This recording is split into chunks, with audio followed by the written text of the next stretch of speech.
Let your brother count on you every play tonight. Okay? And then come out and have fun. The gates are locked. Ain't nobody getting out now. They can't run. The gates are locked.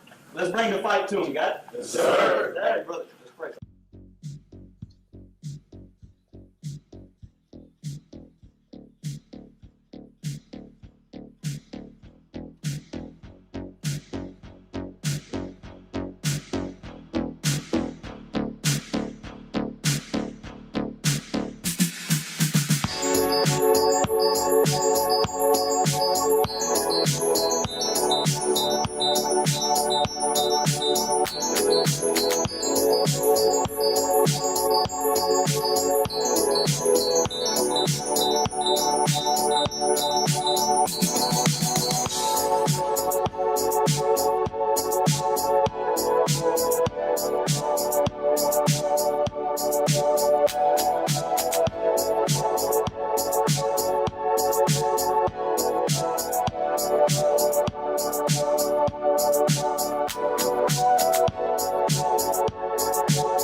The Northeast Texas Sports Network is dedicated on delivering the most entertaining sports broadcasts in East Texas.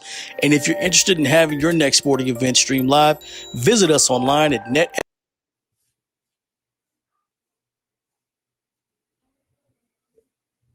Good evening, everyone, and welcome to bEast from the East, week number 3. We're going to talk all things high school football in East Texas, and we have a special guest tonight. You may know him as Dirt Sheet Brandon, but he's been rebranded for the bEast from the East show to Stat Sheet Brandon Ogden. He's our Tyler Paper correspondent. He writes all the amazing articles for the Tyler Paper.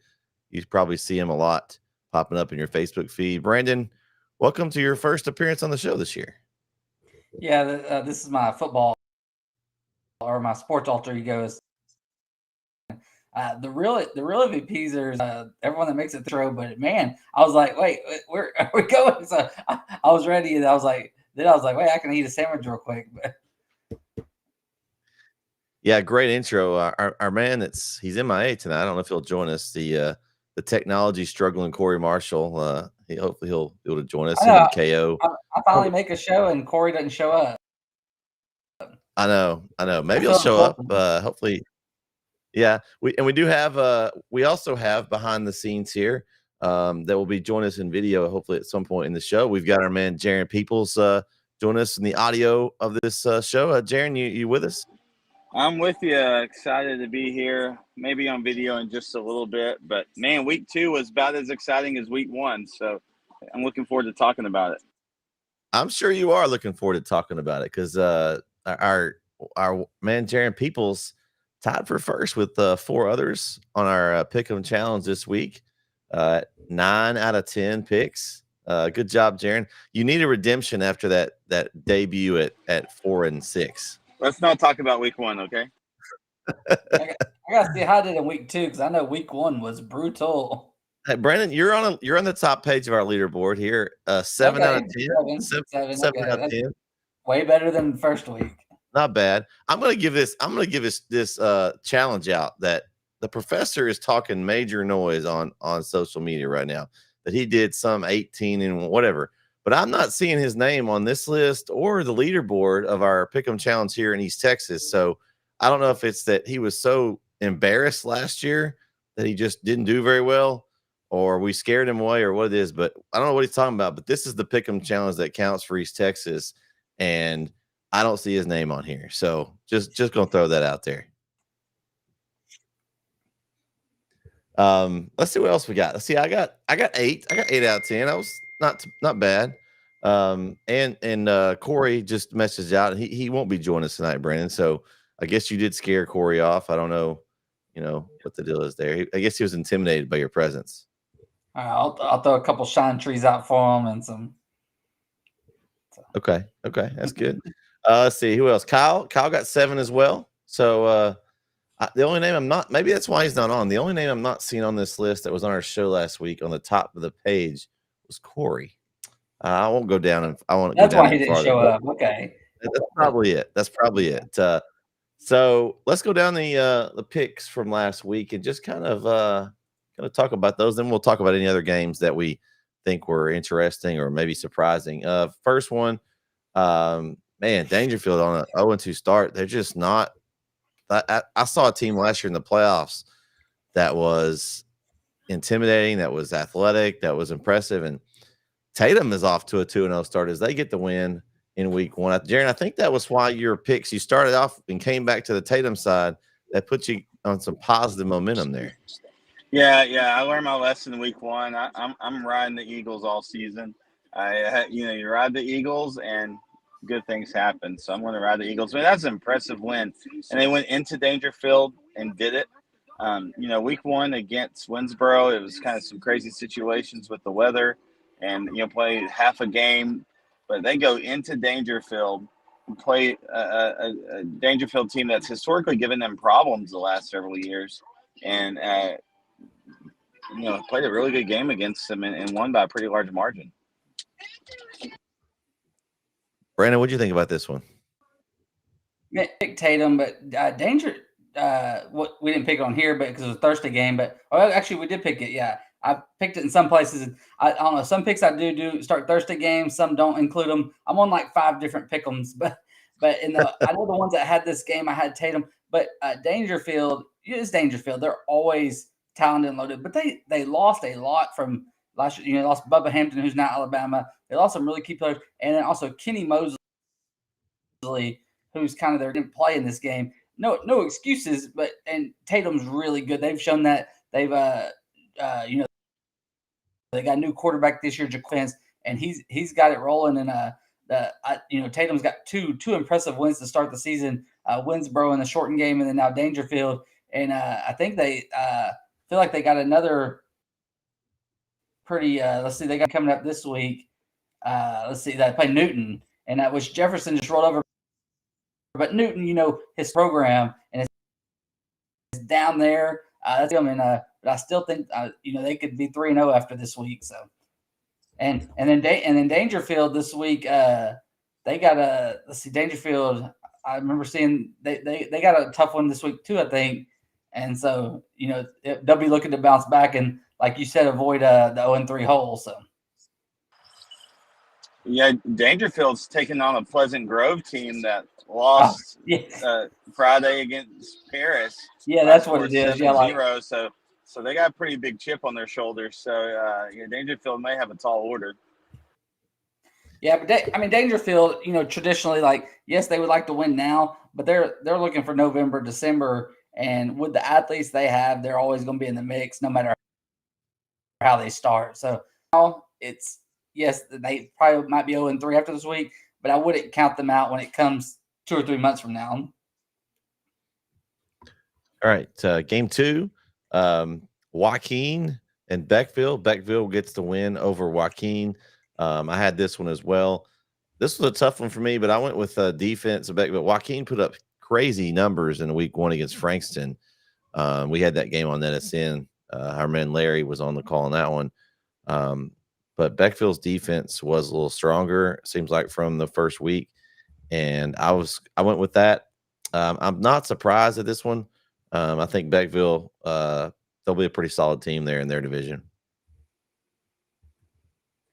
Yep. Beckville, it was like, hey, how are they going to, they lost Jacoby Williams, who was like, do it all, everything for them, the last few years. He's not Texas Tech. It's like, hey, how's, Beckville? Are they going to, they made a big win in the opener against a talented St. Augustine team. And they come in this Joaquin game, and Joaquin led for, a lot of it. And Beckville, they came back and found a way at the end, a very rainy game. And so I thought this was impressive for Beckville. And they're obviously not going in. They play Harmony this week. Harmony just suffered a tough one against Sabine, and but I think that's an interesting game because Harmony's been a strong program these last few years too. So I think Beckville at Harmony on Friday night would be a fun one. Yeah, Joaquin surprising me a little this year. I mean, first year head coach, a lot of changeover, but they played some competitive games, and they had that big win over Frankston. And then this game, I'll be honest, I thought Beckville was going to win by a little bit larger margin. And like you said, Joaquin was leading most of the game and came and won it. So props to Joaquin because they're playing a little bit better than I probably thought they would going into the season. And like you said, Brendan, I don't think Beckville's going anywhere. That's another historical program the last particular 4 or 5 years. And so I think they're going to make a lot of noise in 2A and particularly in district. Well, the thing with Joaquin too is they run that wing tee, slot tee, and it was a rainy game. So if you're facing that in weather conditions, it's tough anyway to defend that. And it's wet. They're going to keep that ball on the ground and keep it grinding, and then it's going to make it difficult for you on offense, especially if you're a passing team. So that probably contributes a little bit. But Joaquin's always going to be a strong program. They got a new coach. Their old coach went to Wascom. Their new coach, I actually had several college classes with back in the day. He's a Joaquin alum, so he knows that system, and he's been an assistant there for years. So he's taken over, and I don't think that program's going to miss a beat. Like as long as they run that offense, they got those kids at Joaquin. They grow up, from the age of 5 years old doing that wing tee. So by the time they get to be seniors, they well machine. Yeah, Louisiana, they love the wing tee over there, and Joaquin's close enough to the border that they identify with that. I mean, calling sports in Louisiana for as long as I did, very few programs veer away from that wing tee, particularly in the smaller rural areas of Louisiana. So it doesn't surprise me that Joaquin loves that wing tee. But yeah, they historically are a good program for sure. I just anytime you have a new coach, you think there might be a little bit of, acclimation, time, but they're doing well. Yeah, and they have an interesting matchup with kind of a opponent down the road in Tenaha coming up this week. So that'll be an interesting one. As Tenahaw's got off to a tough start at 0-2. All right, the next one, Gladewater, New Diana. Now, I thought this was an interesting game. It was two teams that kind of got big wins in week 1. Gladewater surprised everybody, beating Dangerfield. And then New Diana has been red hot, and they just jumped all over Gladewater in this one. I'm not surprised. I thought New Diana would win and win handily, but they embarrassed Gladewater here, guys. I wasn't expecting this, but New Diana they're getting noticed now. I know we'll talk about our polls in a minute, but I'm pretty sure they didn't go anywhere. They probably gained a few spots and a few votes in the poll here as they've just been hammering folks. Brandon, what do you think about the New Diana Eagles start? There were two teams going into the season 3 level. I told people, kind of pinpointed as teams to watch out for, and it was New Diana, and through 2 weeks, that's kind of held serve. And New Diana, they are great head coach, and Jason Pitts there. He used to be over here at Legacy, and so he's I knew he would get that thing rolling quick. And this year, they're going to be that they've already started really well, and we'll see where they go from here. They play Sabine this week, who Sabine's had 2 big wins. Sabine's got Colt Sparks, who's one of the most dynamic players in East Texas. So that game on Friday night, like if I didn't have a game I already had to be to, Sabine New Diana might be where I would be, because that's going to be if you can get there, or if it's streaming anywhere, that's the one that's going to be a lot of fireworks. Yeah, and we actually have that game in the pick'em that we'll pick that game later in the show. I thought you were about to say you were going to have that on the NETSN family of networks, and I said, well, I definitely will turn that. I hope someone picks that up and streams it, because I'd love to watch that. So it would be a good one. We're still we're negotiating our other game. My man Jaron's negotiating our other game that we're going to be at. So I don't know. We'll see. Jaron, what do you think about this?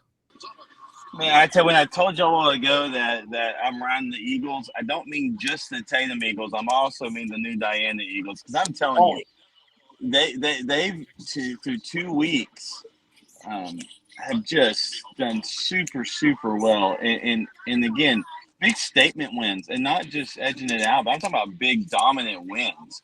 And yeah, Gladewater, they definitely turned some heads with that week 1 win, but to come out like they did New Diana, and that was a statement win. So I'm really interested to see as the season goes on. And yes, we'll talk about it at our pick'em, but we may see a basketball score this week with the Sabine and New Diana game. There ain't no telling what that score combination is going to be, because that's going to be an offensive game for sure. All right, game 4. I didn't see this one coming, man. I had Kaufman, guys. I saw them put it to Rusk in the game 1 opener, and we talked about how good Rusk's defense looked in the scrimmage. We got to see them in Brook Hill scrimmage, and Kaufman just rolled all over them. Now, Athens, we talked about, they played it close to the Henderson, but they lost, I think, by 10 in the first week. I think it was like 45-35 or something like that. And so out of the 65 people that picked this game this week, 5 people took Athens. So only 5. That was the underdog pick of the week. And I think I was one of those. Were you one? Because there was only 5 of you guys that picked that. Brandon, what did you see in Athens that made you take them over Kaufman? Well, I mean, because I thought Henderson. I knew Athens would be pretty good this year, and then also, Henderson's better this year, and so I was like, that loss didn't, alarm me at all with Athens, and just Athens. I didn't know a whole lot about Kaufman. I hadn't seen them, but I don't know. I was like, I think just knowing what I know traditionally about Kaufman, I was like, this is a game I feel Athens can win. And it was a close game. I mean, it was 35-28. Actually, right before we came on here, I received the Athens stats in the email, and it was a big night for quarterback David Richardson. Threw for 174 yards and 3 touchdowns. Also ran for 134 yards and 2 touchdowns. And so big night for him. He's a really good player. He took over at quarterback, midway through last season, and still young. He's young. I think he's a junior, and so big night for him. And Athens it sounds like they made just enough plays to get it done. And so I thought that was a big win coming off that week 1 loss, because you don't want to fall to 0-2. And then now this next week they now play who's a former district foe, and Palestine's got a lot of talent. So it'll be interesting to see because I think they're both 1-1. So that'll be a big game to see who can get that second win.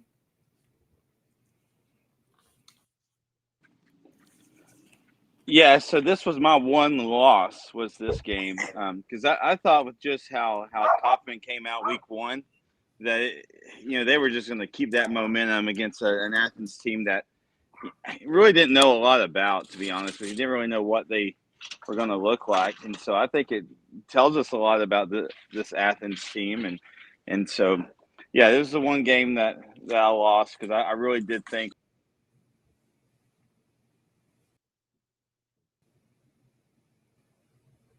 Man, he's pulling a Corey on us, Brandon. He's leaving us at the edge of his seat. That we lost Jaron for a minute. Oh, did you lose? Did you lose me for a minute? Oh, There you are. You pulled us a Corey. You said you were basically going to tell us what you thought, and then you just left us hanging. It was a cliffhanger. oh, sorry. Yeah, that was a Sienna. Corey move. No. I really thought that Kaufman was going to come out and win this game, and so I was just really surprised and proud for Athens, to make that statement. But I really thought Kaufman was going to win this game. Yeah, I did too. Game 5, a very competitive game. Went to overtime where Garrison got the win over ARP, 27-26. Actually, I kind of got some stats and stuff. Mike Alzamore from ARP always sends us good information on the Tigers. And Garrison scored first. They kicked the extra point in overtime. ARP scored, and they went for 2 for the win and didn't get it. And so I'm impressed. This it's a good win. I had Garrison in this one. I just think, we talked about how good Garrison is with the Yarbros and that team. But it shows a lot more for me. It shows a lot of fight at ARP. I mean, they could have won this game in Garrison. It's a tough place to travel down to and play. And so I think you're going to see a lot out of the ARP Tigers this year. They're going to be fighting in that district. I think it's more open, the district is, than it has been in a while. Troop's got a tough start. West Rusk has dropped the game early. That district could be interesting once we get to district time. So, I shout out to both teams for an excellent game. Just a tough way. You never want to lose one like that, but that's a tough way to lose. But knowing that they were right there with Garrison, even though Garrison's a little bit smaller school, Garrison's going to be a state contender. We've talked about that, at least for the region, for sure. And that game in Timpson is the game I'm looking forward to down the line very soon. Brandon, what did you think about this outcome? Yeah, it sounded like a great game. With just like you, Alzamora was texting me updates, and I was like, "Oh, this is an interesting one." I was in the Kilgore press box, just sitting on the edge of my seat, wondering how this game turned out. So, and then Garrison pulled it out, and we know Garrison's strong program and a strong team again this year. But so yeah, it sounded like a great game.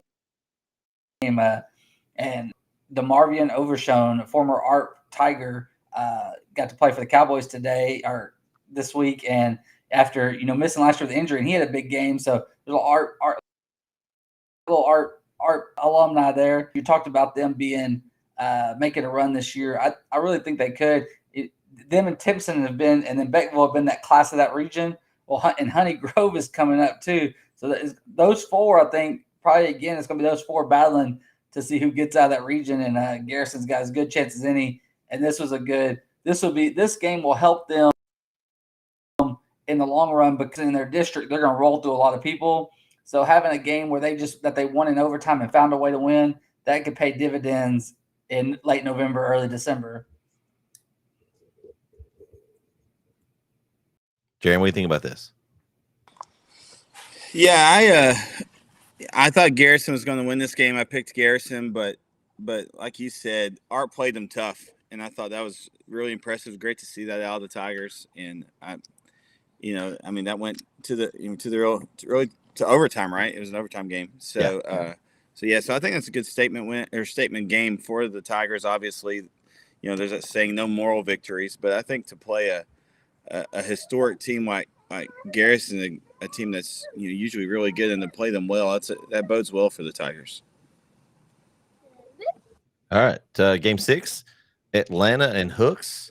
This was the other game that I lost. I took Hooks along with 46 others. Atlanta, only 19 people took them, and they got the win. Who? I know, Brandon. What did you have in this one, Brandon? I picked Hooks. I mean, Hooks. I don't know about in y'all's poll. They're probably pretty high up there. But I know in our Beast Texas Fab 15 poll, they're top 5. going into this week. And so this, I mean, big win by Atlanta. You know, they bounced back. They had to play Pleasant Grove in that season opener and lost, and they bounced back in a big way with this win over Hooks. Very impressive win. It sounded like a great game. Yeah, I picked Hooks, but I figured it could go. I knew Atlanta was really tough, and so that's a big win for them that they can build on moving forward. Yeah, I agree. And Atlanta's one of those, you were talking, Brandon, earlier about a couple of 3A teams that you thought were really going to surprise people this season in New Diana and Palestine Westwood. Atlanta's kind of been that team for me. I thought they were, they've always got athletes and they always compete well. And so obviously they had a tough week one, bout with Texarkana Pleasant Grove, But yeah, I thought this was good, and it's a neighborhood game. They're up in the same area, and so any type of those, when those two teams meet, and from that same area, you like to see good competition. So I thought that was a good game. But yeah, it's a good win for Atlanta. Next game on the pick'em was White House and Kilgore. Kilgore gets the win. I had Kilgore there.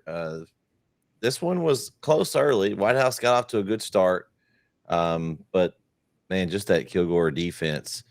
I think it was 7-0 White House, and then and Kilgore had put 27 straight to win 27-7. I mean, White House, that's a 20 point. I mean, it's impressive for them. I mean, we know how good Kilgore is.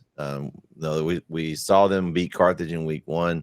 They get another big win for them in week two. So I don't know that it says anything bad about White House. I think they're still going to be a good, solid team in their district and be fighting for a spot in the playoffs. But Kilgore steps up a classification and has no problems getting the win over White House. No surprise. I thought it might be a little bit bigger margin, but it was a 20-point game.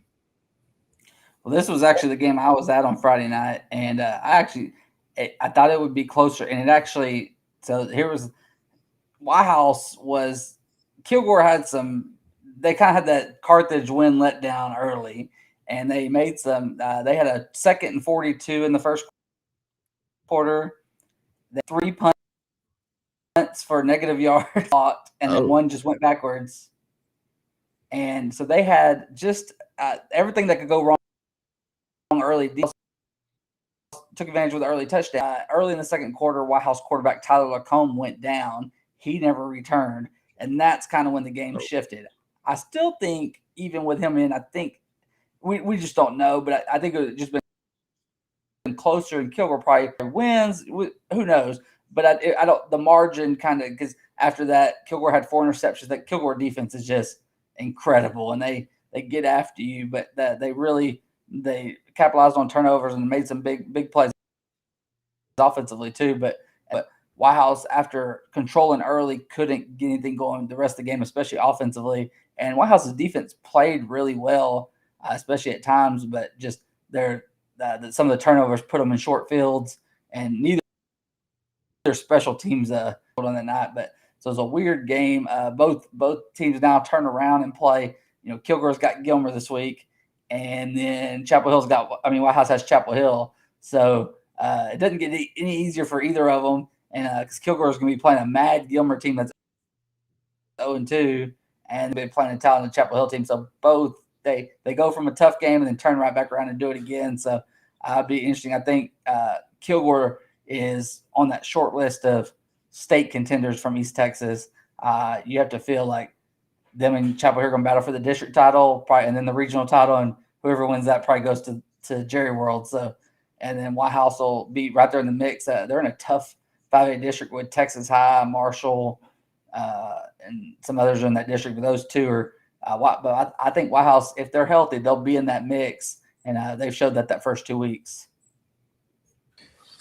Yeah, I agree with you. I'm glad you said that at the end, because I think more than anything, this showed, at least me, a little bit about White House, and maybe that they're probably a little more talented than I probably thought they were. Of course, I mean, they went to the playoffs last year, which was first time in a couple of years, I believe. But so they're definitely going ahead in the right direction under Coach Westerberg. But I thought they played them well, and I didn't realize that about their quarterback going down. We were at some other games, obviously, so that's big, especially against that Kilgore defense. I mean, that's a tough order for your starter who's prepared for it. So even your back when your backup has to go against that type of defense, I mean, that's just that's a tough go. So yeah, I'm going to see how White House goes through district and in the playoffs, but Kilgore is the team to beat, and I think they haven't shown any reason otherwise. So Yeah, that's good information though, Brandon. That makes sense now. If you take your starting quarterback out, I mean that's tough to in any spot, but to go against that Kilgore defense, that's tough. That's tough. Game 8, Chapel Hill over Gilmer. And man, what a finish this was. This had the social media world on a buzz. Boy, this game finished. I'm sure you heard about the lights out incident, Brandon, in the stadium. Evidently, Gilmer's driving down inside the red zone. They completed. The lights go out as after the play was going. They finished the play in the dark, and then they had to stop and they decided they were going to let the play happen. They did. It kind of killed the momentum. If you're a Gilmer fan, you think Chapel Hill did it on purpose. I've heard it was a timer. I don't know. I work at the school there, and I have no idea why the lights would go out this time. I mean, we know we've had issues with some things in the past, but I don't think anybody maliciously would do that. That's player safety issues more than anything else. I mean, you can get somebody hurt that way. But needless to say, Demetrius Spears, when we talk about how great a quarterback he is, he makes the interception to seal the win for Chapel Hill, and they get out of there with a close win.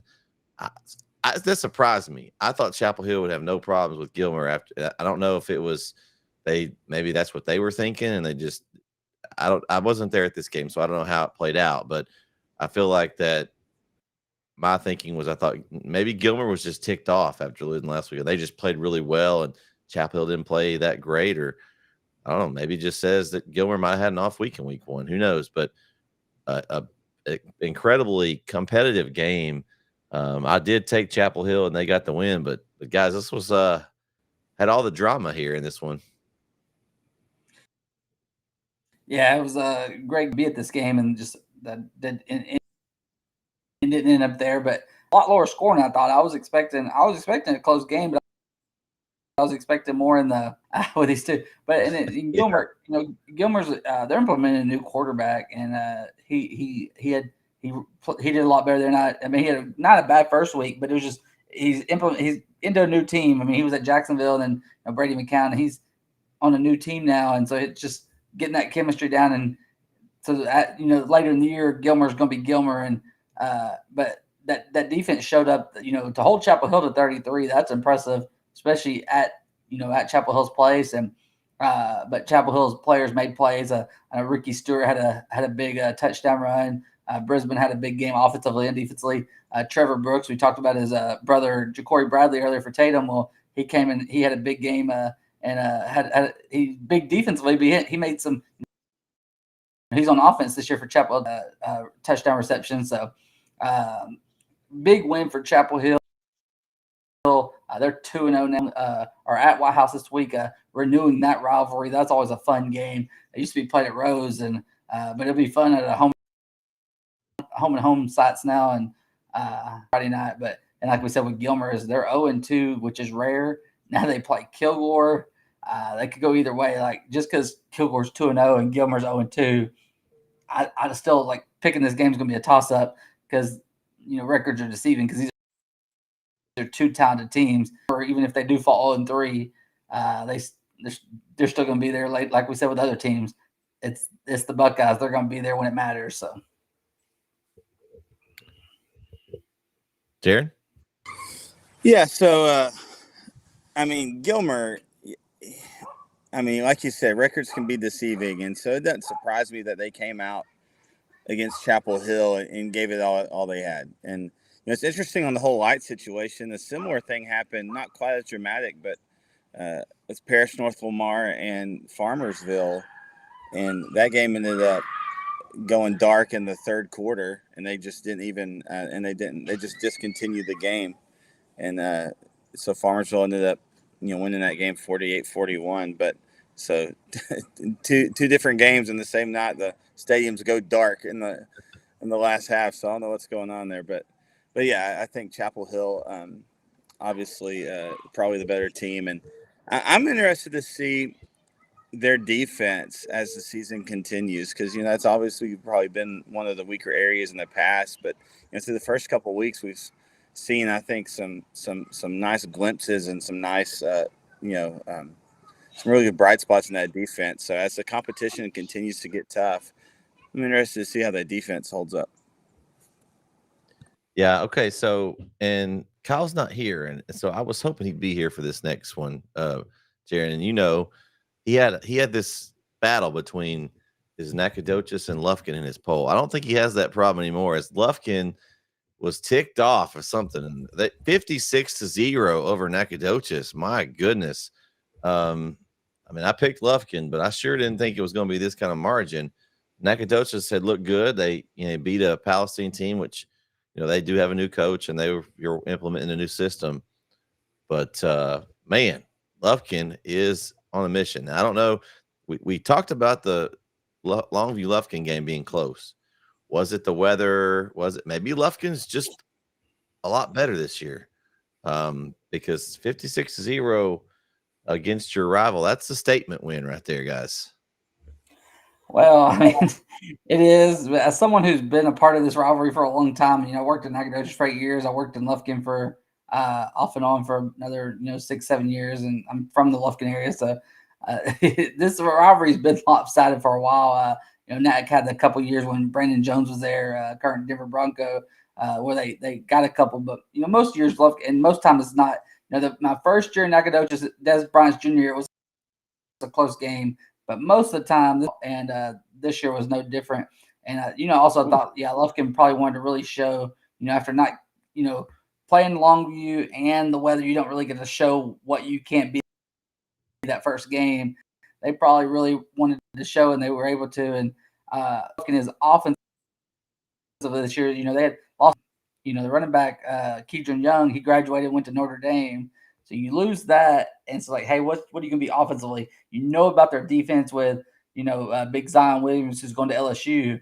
So that they got defensively, but what's the offense going to be? Well, 56 is a good starting point, and then now how do they follow it up? Because schedule's about to get a little, back tougher again. No slot to Nat, because Nat had a big week one win against Palestine, but Lufkin, they really, they're about to face some big challenges, especially district against Galveston Ball and Port Arthur Memorial. And them, it's going to be tough.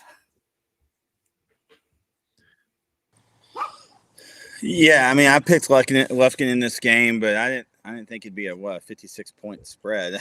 I mean, I didn't see that coming. But I think there was a little chip on the shoulder action going on after week one, and particularly because that Longview game was close, and probably felt like they should have had that game, Lufkin. So they came out with a chip on their shoulder, and it worked. So. And our last game of the Pick'em of the week is the nice rivalry between Tyler Legacy and Tyler High, or Lee and JT, whichever one you want to, however way you want to refer to it. This one turned out to be a really good game. I picked Tyler High, but I thought that Tyler High would take care of Hanley, but 43-38, great drama there at Christus Trinity Mother Frances Rose Stadium. Brandon, I'm sure you got some good insight on this one. This game was a lot closer. I don't know if you expected to be this close. I sure didn't. I always expect this game, no matter if one team's 9-0 and the other's 0-9. I always expect this game to be close. You never know what's going. A lot of true rivalry games records, and that's what this one is. It doesn't really matter, and I knew. And crazy things always happen in this game, and it sounded like this one was. I knew I would be at the Legacy game this week. I wasn't, but I kept up with it, and then I listened to some of it on the radio, and it sounded like a wild game. Just a great performance by both teams, especially offensively. Both to do defensively. Because both of them are in brutal districts. Tyler High's with Highland Park and Red Oak and some others, and Legacy's with Longview, Rockwall, Forney, that district. So both have, and then now Legacy goes and plays a Marshall Mano Tyler High in week one. So this was a big bounce back win for the Lions. Coach Rashawn Woods has them. He's coaching them at big time. They've got talent. And so, how can they build on this win? This was huge for them after week 1. Legacy's now 0-2, but they showed improvement, and they get Marshall at home. It may be good to go get that one, or at least, again, make some improvements, especially defensively, because it sounds like the offense played really well in this one. So. Yeah, this game was closer. I picked Tyler, and they won, but it was closer than I thought. Now, I'm really excited to see both these programs because I think they both got great coaches and great staffs, and they're going the right direction. You're right, Brandon. Both of them are in brutal districts, and Legacy going up to 6A didn't do them any favors by any means. But I think the programs are heading in good directions. I know this, and I don't even think it's part of our pick 'em, but Legacy may be able to go over to Marshall, and I'm a Maverick fan, but they may be able to take on Marshall and get a win. Marshall is a team that once when the wheels kind of fall off a little bit, they struggle to kind of circle the wagons back, and so if Legacy can get out early, they may come away with a win against Marshall. But I picked JT, and I thought it was a good win for Coach Woods. In a couple games to mention outside of the poll, me and Jaron were at Carlisle on Thursday night, and Overton and Carlisle, lots of good things for both programs there. Overton just came out and just put the gas pedal on right from the start. They got the 40-10 win, but was impressed by Carlisle. They've got a lot of young talent. We got to talk to Carlisle's coaching staff, and they've got a good sophomore group. It's a pretty good nucleus there. We'll have a few more games from Carlisle, but Overton looks good. We talked about how many they were returning, 10 on each side of the ball, and so you can tell they've got things clicking early. I was impressed with the line size and some other things with them. And then Friday night, I got to travel to Frisco in a classic the Brook Hill Guard were involved with. Had 2 quarterbacks go down for the Guard in the first half. Had to come out in the third quarter with the freshman quarterback, the younger coach's son, as he came out and played well. They came down to the end of the game, had 4th and 1 from the 2, with about just under 2 minutes to go, and couldn't get the first down. And Frisco Legacy ran the clock out. They lost 14-9, but shout out to my Brook Hill Guard, man. They played hard. They didn't quit. And that was just another good one there. I know Jaron will probably want to give us some information about the Carl Overton game too, but I know Brandon, you were in you said White House and Kilgore. Was there any other games that you saw that were kind of ones that stuck out to you? Well, I watched the Overton game. Some of it I turned it on because the Chiefs game was delayed, so I turned on those broadcast on my TV, and I watched the Bryce Still show for a little bit. He's aged a little bit. Carlisle head coach Connor Sharp, I actually covered him in high school, so I'll show my age there. Oh. And then Overton head coach Scotty Lamance, someone their day was asking me, hey, do you have his number? And they're like, wait, it says Spring Hill Girls Track. I said, yeah, well, I've had his number in my phone that long that he's been at like 5 different places since then. And now he's the Overton. I've known, I've always forget to change stuff after a while, but I've known him for so long. And Overton, big bounce back win there. And then, I kept up with the Brook Hill game, but some games that stood out to me that just seeing scores was we talked about briefly earlier about Pleasant Grove losing to Paris. I mean, that stood out. Pleasant Grove, that strong team lost 7-0.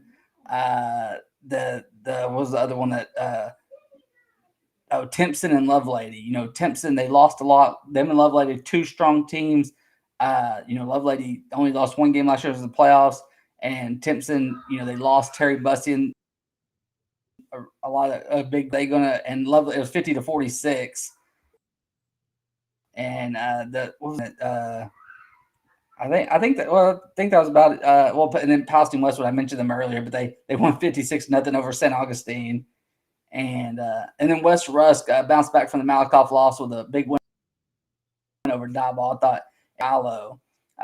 They went, didn't win a game last year, got a new coaching staff, and now they're 2-0. They won week 1 against Pittsburgh. Now come out, beat Henderson. Watch out for the Leopards. I think Texarkana football is strong when you got Texas High, Pleasant Grove, and now Liberty Allo is good again. Those are some things that stood out to me.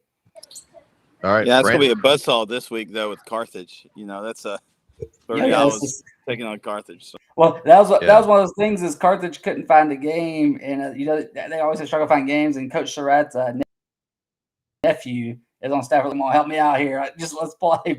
But so and Carthage is going to be they had a bye, so they're going to be licking their chops a little bit. Yeah, they are. Well, thanks, Brandon. Thanks for joining us. I know you have to jet out on us. Hey, also head out. I want to give a shout out to 2 teams. Probably we won't talk a lot about this year, but Big Sandy's 2-0 and hasn't given up a point yet this year, and Hawkins they're now 2-0 with another big 60. Was it 60? I know they put up 60. They're 52-0 this week. They put up 60. They put like 70 the first week, and this week they won 52-0 over Simpson Bowie. So Hawkins, watch out for the Hawks. Just new coaching staff and see if they turn things around. And I think Shelbyville 2-0 start. So it's fun to see some different teams getting in the mix. Canton's 2-0. I like we're used to the same ones, and those teams are now losing. I mean, they're playing other tough teams, but it's fun to see some other teams get in the mix. And looking forward to a fun season. Before I go, what games what games y'all be at this week? So I'm actually I'm actually off this week, Brandon. Okay. But I think I'm actually going to be attending the Chapel Hill White House game. That's okay. I have some interest in that game, maybe a little bit. And then Jaron, I'm not sure where Jaron's going yet. I don't know if he knows where he's going yet. Yeah, we got some options. I'm seeing if we can get up to that Overton Sims Bowie game. We had a good viewership from Overton, and so we're going to see if we can do that. And hopefully by the time this airs, we'll have that nailed down. But if not, there's a couple other places we may go. Our schedule kind of opened up over the last few weeks, and so I have some opportunities. But yeah, so that I'm looking for. I'm really interested to see how this Overton team continues to mature through this season. That offense is good. You said the Bryce Steele show. He is a great young athlete. He's slippery. He can throw the ball, and so I'm excited to see them as they roll through the rest of the season.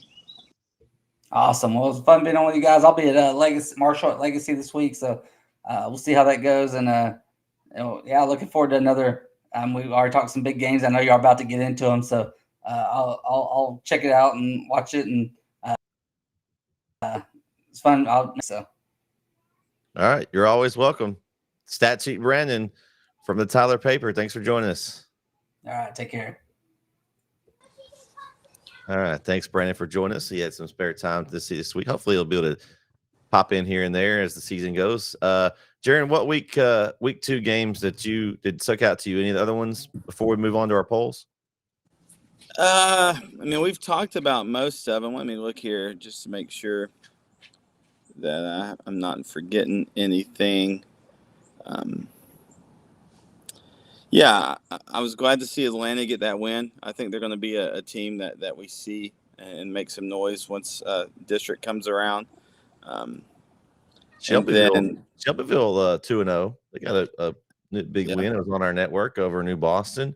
We're going to be covering them in a few weeks. They're going to be coming to Carlisle.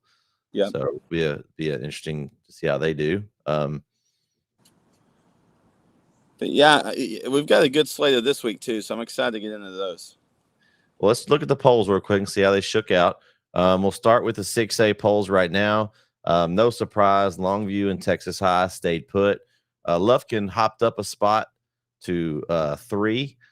Then we have White House at 4 and Marshall at 5. It's pretty much those 5 teams right now have kind of cemented themselves into the poll. What do you think about that order there, Jerry? Yeah, I think that's straight. Again, we're going to see a lot of switching of those teams, and we'll see what Marshall does this week. I'm really interested to see how they bounce back.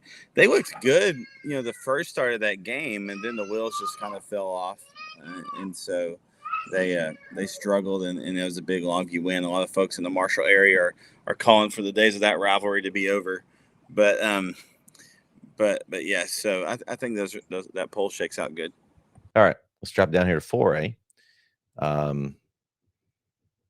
Chapel Hill still the top spot in the poll. Kilgore right behind them at 2. Carthage that was off, they stayed still at 3.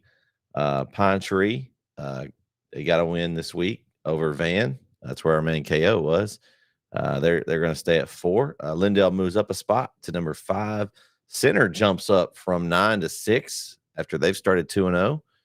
Pleasant Grove dropped a couple of spots after taking the loss to Paris, like we mentioned. They're now at 7. Van stayed at number 8. Gilmer is now at 9. They dropped a couple spots from 7 after taking the L to Chapel Hill. And Rusk is entering the poll at number 10. That was my poll. Sorry, I don't know what I was doing there. It looks pretty similar to this. Chapel Hill 1, Kilgore 2, Carthage 3, Pine Tree still 4, Lindale 5. Van is up to 6 from 8. Center is also at 6. They're tied. They went from, I guess, 6 to 9 or 9 to 6. Pleasant Grove down to 8. They were at 5. Gilmer dropped down to 9. They were at 7, and Sulphur Springs is at 10. Sorry. So my poll was pretty similar there to the way it shook out. I think that 10 spot's going to be kind of fluctuating here.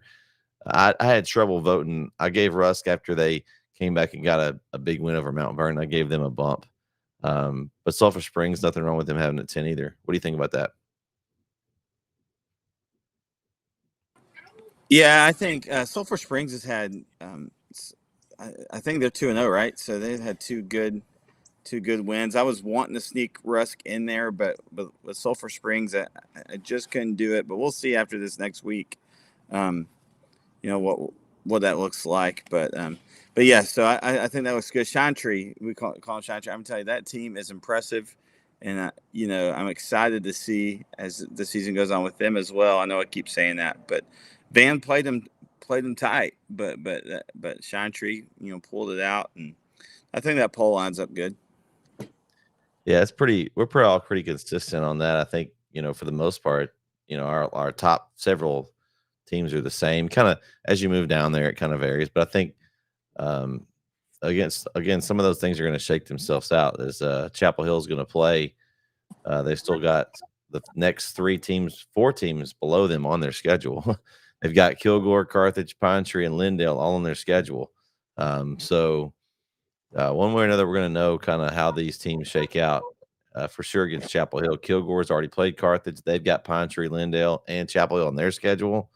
So we've got a lot of these teams playing each other. So it will definitely shake itself. I'm excited to see kind of where these teams fall here over the next several weeks.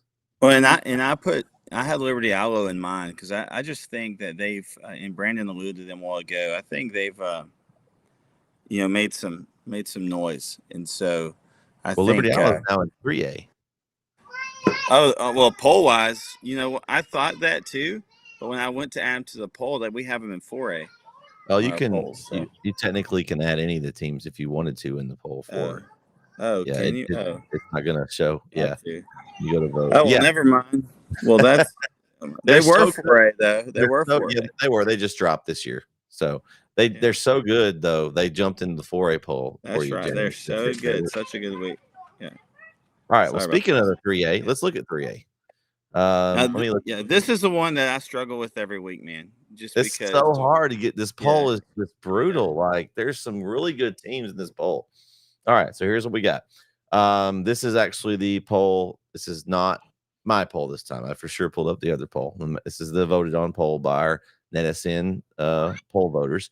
We've got Malakoff at 1. They stay there. Timpson's now at 2. Tatum is at 3. New Diana 4. Garrison 5. Jefferson 6. Westwood 7. Beckville 7. I guess they're split They're tied. Winsboro and Lovelady at 9. Thoughts? Yeah, that's pretty similar. I left off Love Lady, but not on purpose. They definitely need to be in there. I have Jefferson a little higher, just because I think they've had 2 really good wins. I have Tatum at third. Malkoff, Timpson, Tatum. It's pretty consistent with what we got. Then it starts getting jumbled. I have Beckville a little higher. I have them at 5, and then New Diana right there. You could probably switch those. I'd probably be okay with switching those. Where do you have Garrison? So Garrison, I have Garrison right now at 9, Okay. just behind Atlanta, and I also have him behind Winsboro. Winsboro had a big win, but as Tatum is proving to continue to be strong, that Winsboro win or Winsboro loss against Tatum. Not that any loss looks good, but you see what I'm saying? Like It's a quality loss, what you're it's saying. a quality loss. So, and we'll see as they continue. But yeah. So that's how. And then I bumped Overton in there. I know they're 1-1, but that was just a good win, and their offense looks really good. So I bumped Overton in on that 10 spot. So I have Malakoff, then I have Tatum, Timpson, Westwood, New Diana, Garrison, Beckville, Jefferson, Shelbyville, and Sabine in my poll. That just shows it. Sabine's looked really good. Sabine, yeah, they deserve to be in there too. This 3A poll. It's like, how do you put everybody? Poll, yeah. You could probably split those just because 3A and 2A both. And I'm a small school guy. I just think there's some quality programs. Aaron, you're a small school guy. You would try to rank everybody in your poll. We would have 30. You would just try to put everybody in. You're probably right.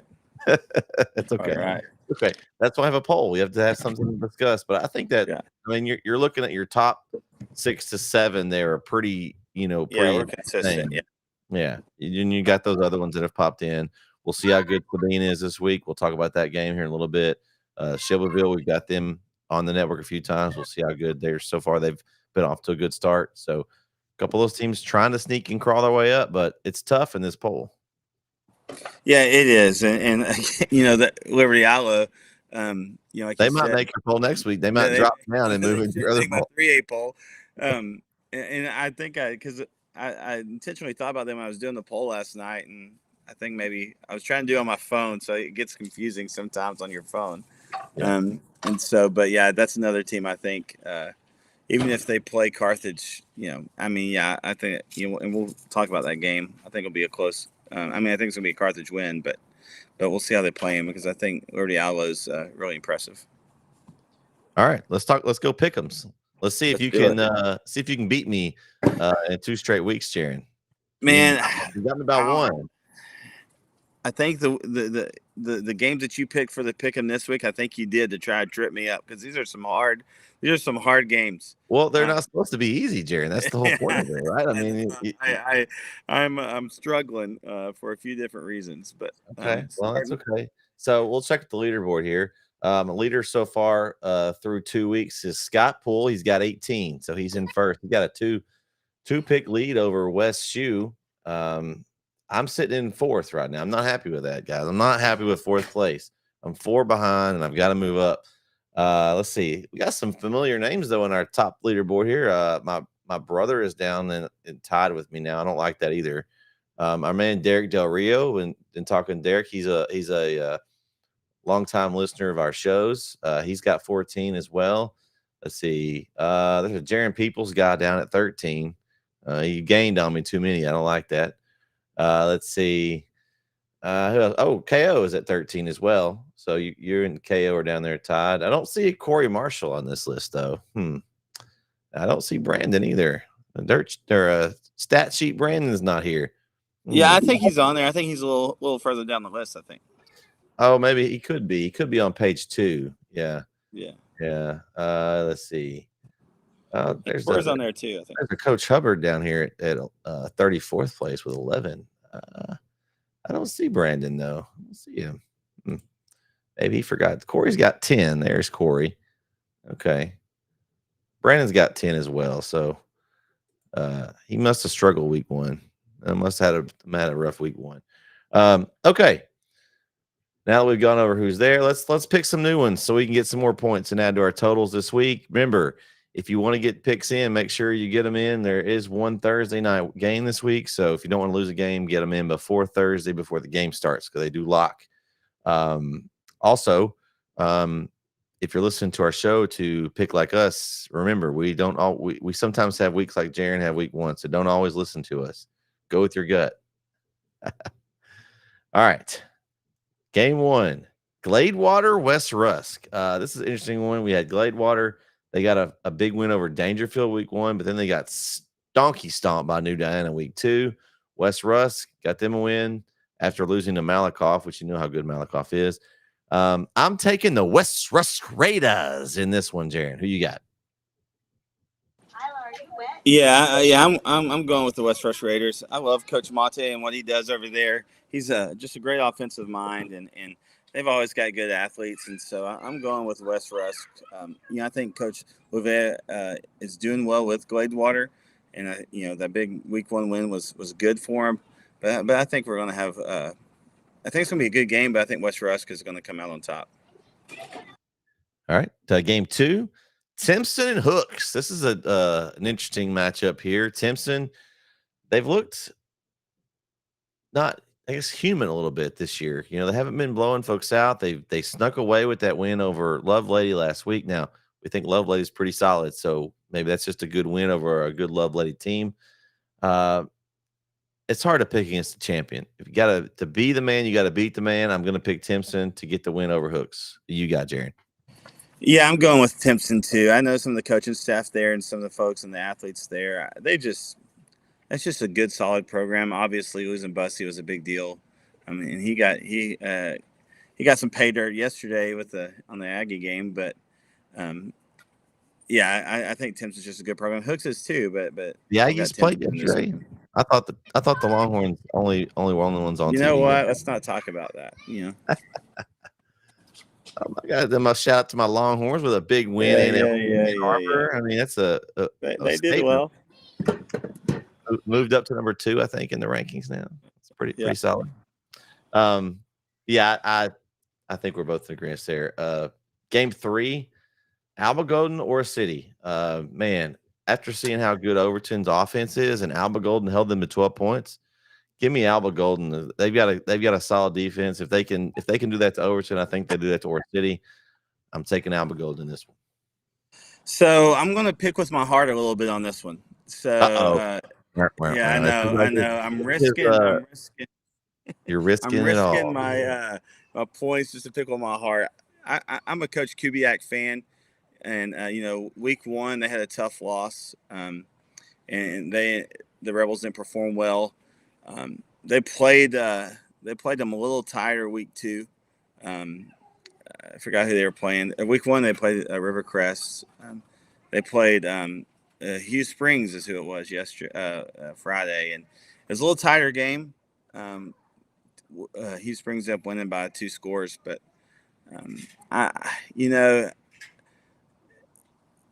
the offense that Ore City runs, they run a flex bone offense, and if you're not used to seeing that can pose a lot of issues. And so I'm gonna pick with my heart here and go with Coach Kubiak and the Ore City Rebels, and let's see what they can do against Alba Golden. I'm really pulling for Coach Kubiak to get his first head coaching win of his head coaching career. So, all right, game 4, first one to 100 wins. Sabine and New Diana. This one's a tough one. I think both teams are playing well, but man, New Diana has just been too impressive. I'm going to go with New Diana. They are at home, so I'm going to take the home team to get the win, but it's going to be a shootout. I think this one could be one of the more entertaining games of football this week. Yeah, and I think you can line these guys up one night and one team will win. If you line them up the next side, the other team will win. It'll just go back and forth. I think these are 2 teams that are very similar. Colt Sparks, and Brandon referred to it earlier, Colt Sparks is a dynamic athlete, multi-sport athlete. He is hard to stop, but I'm gonna ride with New Diana. they've just really impressed me. Really kind of out of nowhere. I know Brandon saw them coming. I didn't. And so I'm going to ride that wave. I think they're making statement wins. They got statement wins. And if New Diana comes out and wins this game against Sabine, I really think you got to turn heads now and give some strong credence to this New Diana team. All right, game 5. Palestine travels to Athens. Little rivalry game down the road. Man, if we'd have picked this game last week, I might have picked Palestine. But after what Athens did to Kaufman, getting the win over a team that I saw that just looked really good against Rusk, and then Palestine lost to Nacogdoches, who just got donkey stomped by Lufkin. Maybe they're not as good as we thought. With that being said, I'm going to take Athens. They're at home. It's a rivalry. I think it'll be a close one. But I think Athens with Coach Harrell, they've got something established. Palestine's still trying to figure out who they are. I think at this point, Athens is the better team, so I'm going to go with them. Yeah, I think we'll see, and we talked about this a couple of weeks ago. I think we'll see Palestine improve as the season goes on, but Athens is on a roll. That was a big win over Kaufman. And when we covered that Kaufman Rusk game, we saw the talent Kaufman had. So I think Athens has something. Coach Harrell, like you said, they're doing a good job there. So I've got Athens over Palestine. All right, game 6. Carlisle Indians travel to St. Augustine. We'll have that game on NETSN. Our man Larry will be on the call for that one. Both teams coming in 0-2, looking for their first win. Carlisle had some really good moments, and I think they're going to have some good teaching moments this week in practice. The quarterback, Ibarra, looked impressive, along with a few weapons that he has. I think Carlisle is going to get their first win this week. They're going to get the win on the road in St. Augustine. Yeah, this one's tough because we just hadn't seen St. Augustine play, and we may have a little Carlisle bias just because we did see them play. But I'm with you. I thought because in that game, that Carlisle Overton game was a lot closer than what the score showed, and we talked about that with Coach Sharp after the game. Was they had 3 missed fourth down opportunities, fourth and short opportunities. 4. It was 4. Okay, yeah, that they turned over on downs, and so those those are difference makers right there. And I think over the next several weeks they may be getting some guys back from injury and different things, and so I'm excited to see. I think this could be a really good win, because then the next week Carlisle comes over to Brook Hill, and takes plays a tall order there against Brook Hill. So I think this could be a really good win for Coach Sharp and the program. All right, next up, game 7. Carthage rolls into Texarkana to take on Liberty Allo. I'm just going to say it like this, Jaron. Carthage is going to be ticked off. They've been sitting on that loss to Kilgore for a whole 2 weeks. I know Liberty Allo is 2-0, but man, Carthage may run them out the building. They're going to be so angry. Surratt's probably going to go for 5 or 6 touchdowns.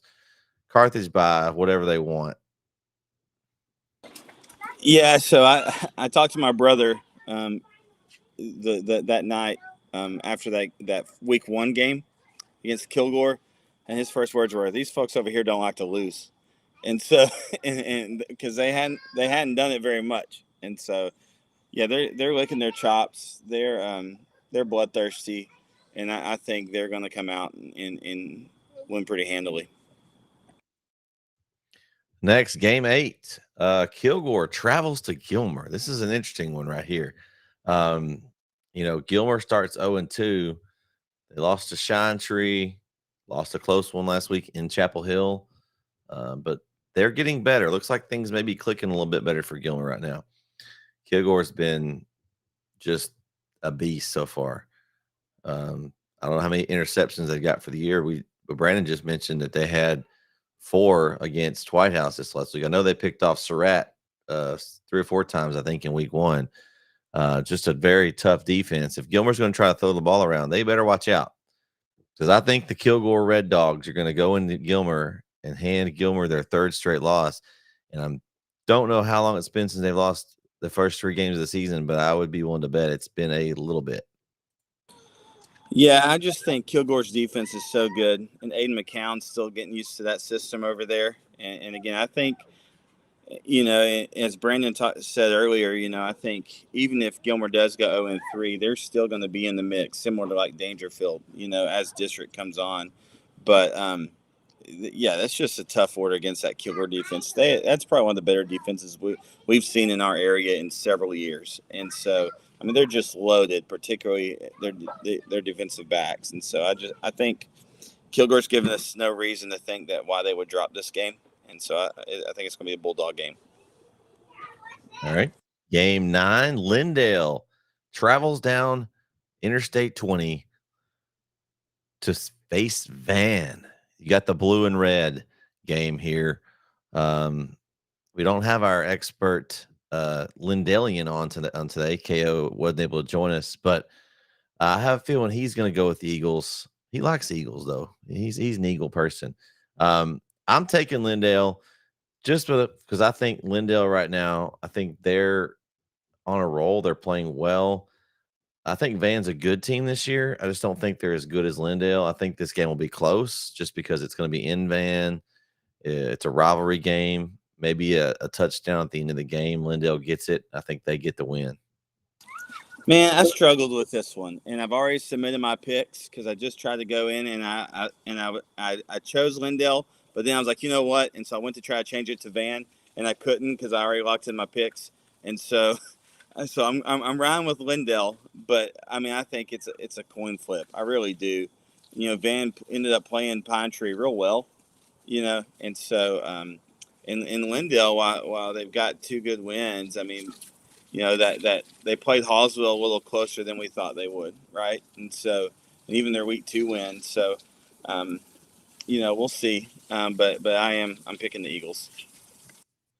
And game 10, the long-standing rivalry renewed, and Chapel Hill and White House will renew that rivalry for the first time in a long time. And it won't be in Rose Stadium like it used to be.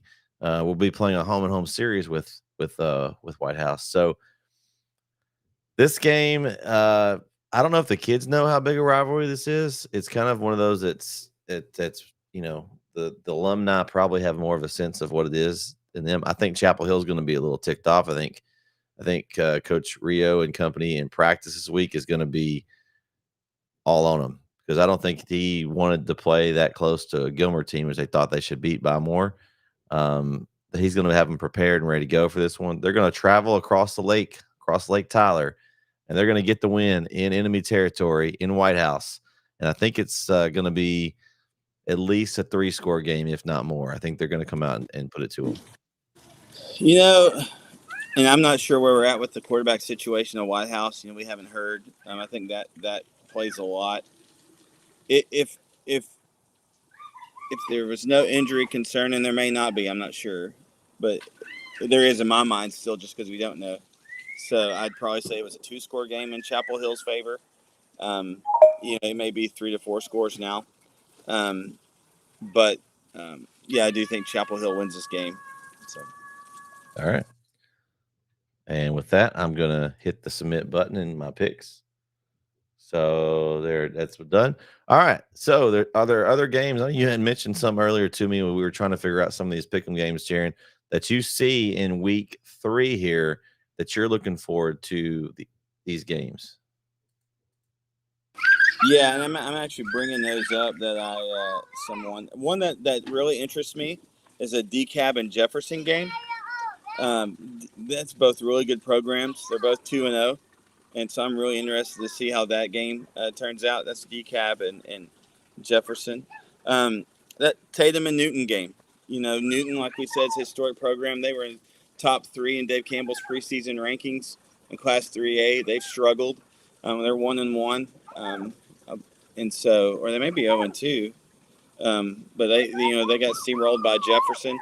So, I think Tatum goes down there and beats Newton. And then, the Dangerfield Pleasant Grove game. I think Pleasant Grove's going to win that game, but I am interested to see how Dangerfield responds. Coach Nelson and company after going 0-2 and probably the first time in a really long time. So, all All right, let's see. See if any games I want to look at here. Well, Ruskin Dieball, that's a game we'll have on our network. And not to interrupt you there, but Oh, you're good. I think, man, this could be a great win for Coach Sitton and the Eagles. Move them to 2-1, and I think Russ can pull away with that one. Let's see. Marshall, Tyler Legacy. We mentioned that a little bit earlier. Be interesting to see if Legacy can get their first win as they host Marshall. As Marshall comes off getting beat by Longview. Beckville Harmony is interesting just because of the fact Harmony's just struggling right now. We know they lost a lot last year. Interesting to see how they play with the Beckville team that's 2-0. See, you've got we talked about a little bit that Overton Sims Bowie game. Overton making the drive over. Possibly we might have that game. We're not sure what game Jaren's going to be. It's like where's Waldo, where's Jaren this week? Maybe. And Sims Bowie, they're historically a really good program, and they started struggling a little bit last year, and this year they've just had a tough go. They're just a young team, but I think Coach Laymance and company that's a good offense. I know I keep saying that, but that's a really good offense with Bryce Steele and Jane Anderson, and so that should be a fun game. You got the North DeSoto, Louisiana familiar team too, Jaron. It's going to be coming in against Center. We'll have that game on NETSN. Yeah, so North DeSoto was one of the schools I covered when I was over there in Louisiana, and their quarterback, junior Luke Delafield, is just incredible. And they went to the state championship. I believe it was last year, maybe the year before. I think it was last year, and lost in the state championship. Coach Dunn is a coach over at North DeSoto. He coached at Evangel, a big-time program in Shreveport for a long time. Went down and coached at Louisiana College, did well there, and then kind of retired, and then came out of retirement to coach at North DeSoto, and then has turned that program around. Really done a great job. But Luke Delafield, I used to call his sisters were really talented softball players, and so I called 2 state championships with his one of his older sisters. Emma Callie Delafield was a pitcher for North DeSoto, and so just talented family. His dad played professional baseball in the Yankees organization, Northwestern State as well. Their grandpa played football at Northwestern State, so a big pedigree there. Luke Delafield's doing a great job as quarterback, and I like Center, and I know we got a crew down there, but I think North DeSoto is going to win this game. It's just a talented program. They had a big win this past week against Union Parish, who was a state finalist or state champion or state finalist last year. And they had a big statement win against Union Parish. So I've got North DeSoto winning this game. Well, and I think it's going to be a big points in this game too, Jaron. I think there'll be a lot of offense because I know Center's going to put up a lot of points probably, and so does North DeSoto. So it could be a real high scoring game, entertaining one. Yeah, that's what I'm thinking. All right, Honey Grove Winsboro is an interesting one. Honey Grove off to a 2-0 start. We know Winsboro with that opening week loss to Tatum got back on the winning track last week. I think that one's an interesting game to kind of keep an eye on. Yeah, so I'm from just about 20 minutes from Honey Grove, and so I've been following that program the last few years, and they've done well. They went real far last year, and that's going to be an interesting game. It really is. Let's see if there's anything else down here. Lone Oak and Big Sandy. We talked about Big Sandy's defense being so good. They go up against a Lone Oak team that's 2-0. Interesting to see if Big Sandy can continue to keep that defense. I guess they've a shutout at both weeks, so that's they're doing well.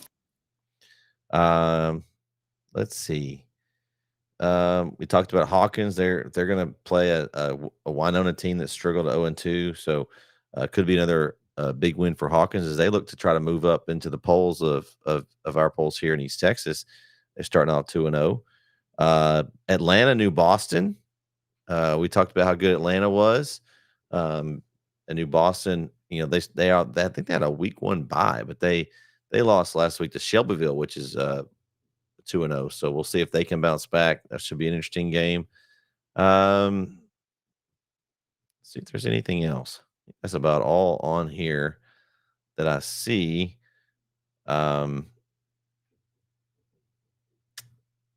think that's all I've got here, Jaron. Now, you don't know where you're going to be yet at this point. So I'll be at the White House Chapel Hill game. Is my plan is to just go and actually watch a game. I'm off this week. Don't have a game. It's gonna be kind of weird. I'll be like you last week. Be at the house. So I'm gonna try to go out and check out a game. What game are you gonna? Or you said Overton ones that you're trying for, correct? Yeah, I'm trying for Overton just because we had a good listenership. Okay. All right. Well, that's gonna be a good one. I think so. The games we'll have on NETSN, we'll have that Center North DeSoto game. The Center guys will be there. We'll have I think it's gonna be Carlisle and St. Augustine. We'll have that game. Larry will be at that one. And then Keith, well, his crew will be at the Rusk and Diebold game. And then we'll play Where's Jaron. We'll get that game up and we'll post about it. I'm sure Jaron will once we get that figured out. Yeah, hopefully we'll have that nailed down tomorrow. Yeah, hopefully by the time this episode airs, that we'll have that narrowed down and you'll have that information out. But yeah, hopefully we'll have that nailed down yesterday. So yesterday, correct. Well, that's going to do it for tonight's show. I'd like to thank our man Brandon Ogden, our stat sheet Brandon, as we call him, for popping in the show. If you missed Kyle and Corey and those guys, make sure you give them a hard time for not being on this week. So, but thanks for Jaron for joining me as well. I'm Brett Swinney. We'll catch you next time right here on the Beast from the East show. Good luck, everybody, with your pick'ems, and we'll see you next week. Same time, same channel. Good night, everybody.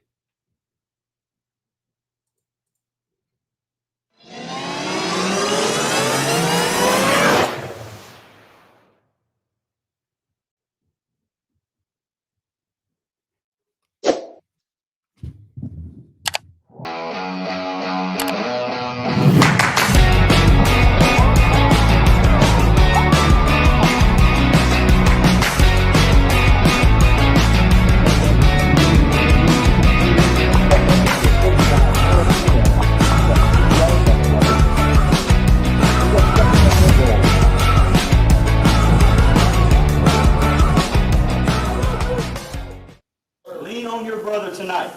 Let your brother count on you every play tonight. Okay? And come out and have fun. The gates are locked. Ain't nobody getting out now. They can't run.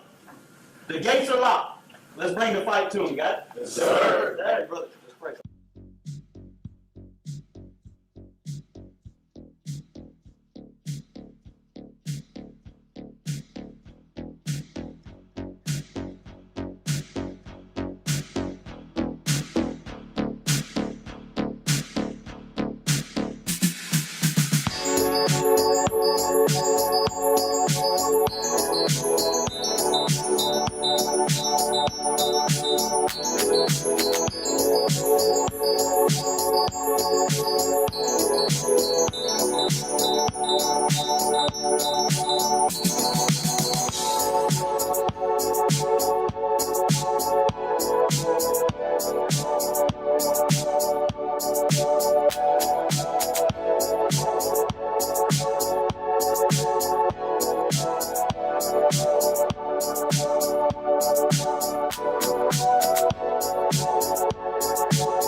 The Northeast Texas Sports Network is dedicated on delivering the most entertaining sports broadcasts in East Texas.